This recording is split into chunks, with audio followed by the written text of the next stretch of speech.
Hello friends, welcome to online study kingdom. दोस्तों, UP triple S CPT घटना चक book का जो सीरीज चल रहा है, जिसमें कि हम लोग सिलेबस के हिसाब जो तीसरा हमारा टॉपिक है वो है भारत एवं विश्व का भूगोल। तो भारत की भूगोल में आज हम देखेंगे भूजल संसाधन से संबंधित तथ्यों को। वीडियो स्टार्ट करने से पहले आपसे रिक्वेस्ट है, चैनल पर नए हैं दोस्तों चैनल को सब्सक्राइब करें, साथ ही नोटिफिकेशन बेल आइकन को प्रेस कर दें ताकि आने वाली वीडियो का अपडेट्स आप सभी को प्राप्त होता रहे। तो आइए स्टार्ट करते हैं टू द पॉइंट। वर्ष 2014-15 के आंकड़ों के अनुसार वर्तमान में देश में सिंचाई के प्रमुख जो साधन है वह नलकूप है। नलकूप का कुल सिंचाई में लगभग 46.22% का योगदान है। नलकूप और अन्य कुओं को जोड़कर सिंचाई की जाने वाली कुल भूमि की प्रतिशत मात्रा 62.82% आती है। नहरों द्वारा सिंचित भूमि 23.66% है तथा तालाबों द्वारा सिंचित भूमि लगभग 2.52% है। तो सबसे ज़्यादा जो प्रमुख साधन है, यानी सबसे ज़्यादा सिंचाई की जाती देश में कौन सा साधन है, वह है नलकूप। ठीक है, जो ट्यूबवेल होती हैं। देश में सिंचाई की दृष्टि से उत्तर प्रदेश का जो स्थान है वह प्रथम स्थान है। द्वितीय स्थान जो है मध्य प्रदेश है, जबकि तृतीय स्थान राजस्थान का है। देश में नलकूपों द्वारा सिंचित क्षेत्रफल उत्तर प्रदेश में सर्वाधिक है। नलकूपों द्वारा सिंचित क्षेत्रफल उत्तर प्रदेश में सर्वाधिक है। उत्तर प्रदेश एट गलन 2019 यानी जो लेटेस्ट डाटा है, इसके हिसाब से वर्ष 2015-16 में उत्तर प्रदेश में 74.9% भूभाग की नलकूपों द्वारा सिंचाई की जाती है। तो भूजल संबंधित जो हमारा सिलेबस का टॉपिक रहा है यहाँ से फिनिश होता है। नेक्स्ट जो टॉपिक है वो है पर्वत, पहाड़ियाँ तथा हिमनद।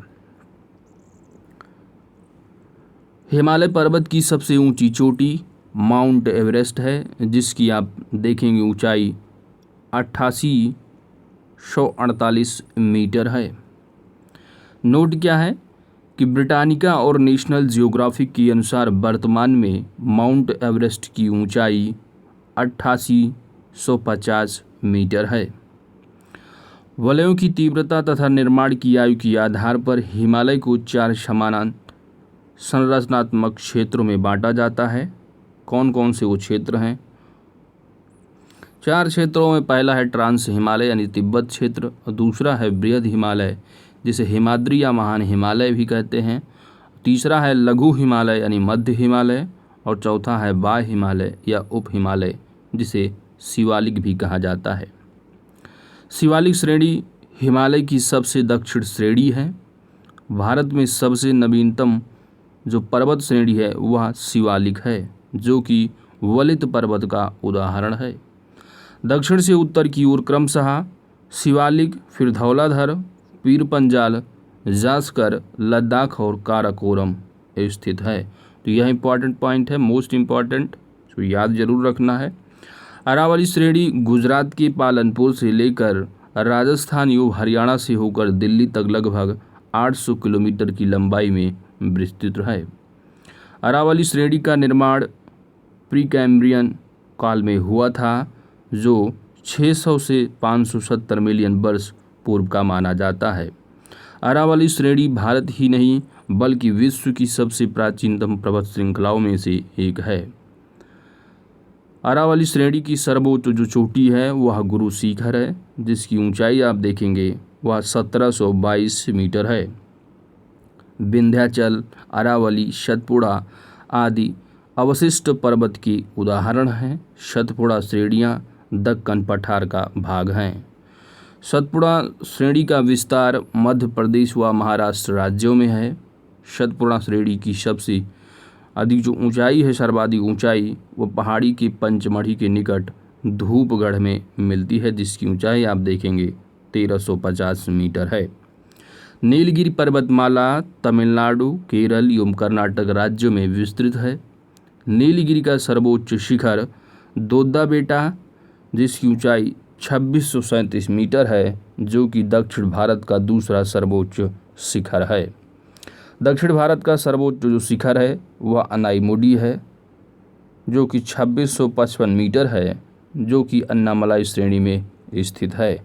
क्या? अनाईमुडी। कौन सी श्रेणी में? अन्नामलाई। पश्चिमी घाट को महाराष्ट्र, गोवा एवं कर्नाटक में सह्याद्री के नाम से जाना जाता है। केरल में सह्याद्री को सह्यपर्वतम के नाम से जाना जाता है और कार्डमम पहाड़ियाँ दक्षिण भारत में दक्षिण पश्चिमी घाट के केरल के दक्षिण पूर्वी हिस्से तथा तमिलनाडु के दक्षिण पश्चिमी हिस्से में अवस्थित है। कार्डमम पहाड़ियों पर इलायची की खेती व्यापक पैमाने पर की जाती है। सेवराय पहाड़ियाँ जो है वो तमिलनाडु की सलीम कस्बे के पास अवस्थित है। तमिलनाडु का प्रसिद्ध हिल स्टेशन यारकाड सेवराय पहाड़ियों पर ही स्थित है। बालाघाट श्रेणी, हरिश्चंद्र श्रेणी तथा सतमाला पहाड़ियाँ महाराष्ट्र में फैली हैं। कामेरू तथा त्रिशूल पर्वत शिखर भारत के उत्तराखंड राज्य में स्थित है। मरखा घाटी लद्दाख केंद्र शासित प्रदेश की प्रसिद्ध घाटी है। बाकी आप पढ़े होंगे कि लद्दाख जो केंद्र शासित प्रदेश है वो कब से प्रभावित हुआ है, यानी केंद्र शासित कब बना है, तो 31 अक्टूबर 2019 से। भारत का सर्वोच्च पर्वत शिखर माउंट गॉडविन ऑस्टिन या K2 गॉडविन ऑस्टिन जो है ये पहला है जो काराकोरम श्रेणी पर स्थित है, सर्वोच्च पर्वत शिखर। दूसरा जो सर्वोच्च पर्वत शिखर है दूसरा वह कौन सा है, तो वह जो है कंचनजंगा है 8598 मीटर, जबकि तीसरे नंबर पर नंदा देवी है, ठीक है, जिसकी ऊंचाई 7816 मीटर है।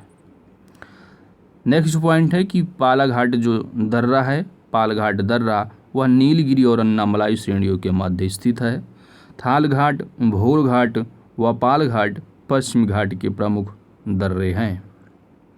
भारत के प्रमुख हिमनद एवं उसकी लंबाई। सियाचिन ग्लेशियर देखेंगे हिमनद तो यह है 76.64, बालटोरो 58, चोंगलुंगमा 50, वियाफो जो हिमनद है 60 किलोमीटर, गंगोत्री 26 किलोमीटर, रुंडुन 19 किलोमीटर, कंचनजंगा 16 किलोमीटर, जबकि केदारनाथ 14 किलोमीटर है। भारत के महत्वपूर्ण दर्रे एवं उनसे संबंधित राज्य यह किस केंद्र शासित प्रदेश में हैं? रोहतांग जो दर्रा है वह हिमाचल प्रदेश में है, बनिहाल जम्मू कश्मीर में, नाथुला दर्रा सिक्किम में, नीति जो है वह उत्तराखंड में, सिपकीला हिमाचल प्रदेश में, बुमला अरुणाचल प्रदेश में, माना जो है यह उत्तराखंड में है, और जेलेपला दर्रा सिक्किम में, मुलिंगला दर्रा उत्तराखंड में, लिपुलेख उत्तराखंड में, भोरघाट महाराष्ट्र में, पालघाट केरल में, जोजिला दर्रा लद्दाख में और डाफला दर्रा अरुणाचल प्रदेश में स्थित है। कोरोमंडल तट का विस्तार भारत की दक्षिण प्रायद्वीप के दक्षिण पूर्व में आंध्र प्रदेश की फाल्स टीबी बिंदु से क्या है कि जो कोरोमंडल तट है इसका विस्तार बताया जा रहा है कि भारत की दक्षिण प्रायद्वीप की दक्षिण पूर्व में आंध्र प्रदेश की फाल्स डीबी बिंदु से तमिलनाडु के केप कामोरिन यानी कन्याकुमारी तक है। पर्यटन स्थल दे रखे हैं और इनकी स्थिति। माउंट आबू जो है वह अरावली पहाड़ियाँ हैं, जबकि कोडाई कनाल पलनी पहाड़ियों पर स्थित है और उटकमंड नीलगिरी पहाड़ियों पर शिमला धौलाधर श्रेणी में। शांत घाटी केरल में अवस्थित है, पीर पंजाल श्रेणी जम्मू कश्मीर में पाई जाती है। उत्तराखंड में संरचनात्मक घाटियों को दून कहा जाता है। कुल्लू घाटी धौलाधर तथा पीर पंजाल पर्वत श्रेणियों के मध्य अवस्थित है। भारत के प्रायद्वीपीय पर्वत फेलियोजोइक युग में निर्मित हुए हैं और भारत की तटरेखा 75.6 किलोमीटर लंबी है। भारत की जो अजंता पर्वत श्रेणी है केवल एक ही राज्य में विस्तारित है, वो है महाराष्ट्र। गुजरात राज्य का समुद्री तट सबसे अधिक लंबा है। भारत में 9 राज्य तटरेखा से लगे हुए हैं। वो कौन कौन से राज्य हैं? जो तट रेखा से लगे हुए हैं कमेंट करके ज़रूर बताइएगा। मिलते हैं दोस्तों आपसे नेक्स्ट वीडियो में। Thanks for watching.